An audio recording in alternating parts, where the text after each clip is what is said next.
Bonjour, Azul Fellawen, salam alaikum. Bonjour à tous sur la chaîne YouTube de Frère Ismaël.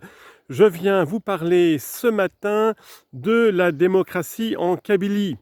Nous connaissons tous, je pense, de la démocratie en Amérique.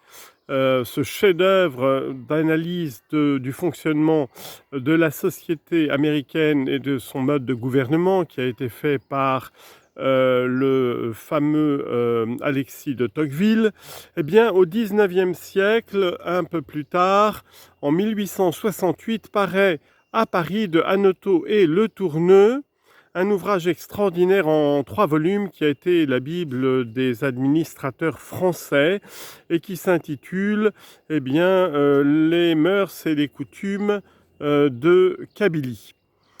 Dans cet ouvrage, au terme de cette analyse, que disent nos auteurs? Que l'idéal démocratique, l'idéal d'un modèle démocratique égalitaire, d'une démocratie participative pour tous les citoyens, le plus efficient, le plus efficace et le moins coûteux que recherchent les Européens depuis des siècles, nous le voyons réalisé en Kabylie.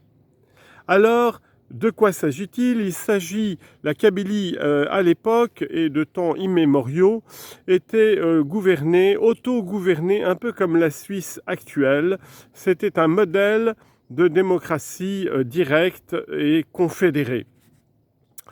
Le gouvernement est réalisé comme Athènes lors de son âge d'or au IVe siècle, avant Jésus-Christ, puisque la référence démocratique, c'est toujours Athènes, par l'assemblée de tous les hommes de chaque communauté villageoise. Mais la grande supériorité de la démocratie kabyle sur la démocratie athénienne, c'est qu'à Athènes, ce n'était qu'une petite partie de la population.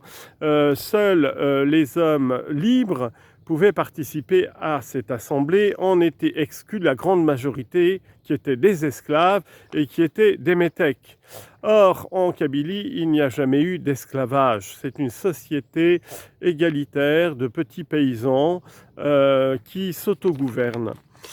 Et qui s'autogouvernent de quelle manière? Il y a des grands principes qui sont extrêmement intéressants dans cette démocratie kabyle. Le premier principe, tout le monde peut s'exprimer, bien sûr, à tour de rôle, suivant une étiquette extrêmement précise sur laquelle je n'entrerai pas. Tous les citoyens s'expriment et au cours des débats et des recherches de nouvelles lois ou de décisions à prendre qui engagent soit le village, soit un ensemble de villages, soit même toute la Kabylie, pour les questions de traité d'alliance ou de déclaration de guerre, eh bien, ces débats démocratiques et contradictoires doivent aboutir, si possible, à une élection qui entraîne la majorité, non pas la majorité absolue, mais la totalité. On vise à prendre des décisions pour lesquelles tous les membres de l'Assemblée se retrouvent finalement d'accord, comme pragmatiquement la meilleure solution, la meilleure décision à prendre pour le moment présent. Si on n'arrive pas à une unanimité, eh bien, c'est évidemment le vote majoritaire qui l'emportera, mais il est précisé que toujours la majorité qui a gagné les élections devra toujours écouter la voix de la minorité, si faible soit-elle. Un principe extrêmement important et extrêmement intéressant. Autre principe de la démocratie kabyle, c'est que toutes les magistratures, que ce soit la police, que ce soit les juges, que ce soit le pouvoir exécutif, enfin, toutes les magistratures sont élues pour un laps de temps faible. Elles doivent toujours rendre compte devant l'Assemblée et surtout, tout est fait dans la gratuité. Il n'y a aucune vénalité des charges. Un principe extrêmement important pour éviter cette corruption que nous connaissons actuellement.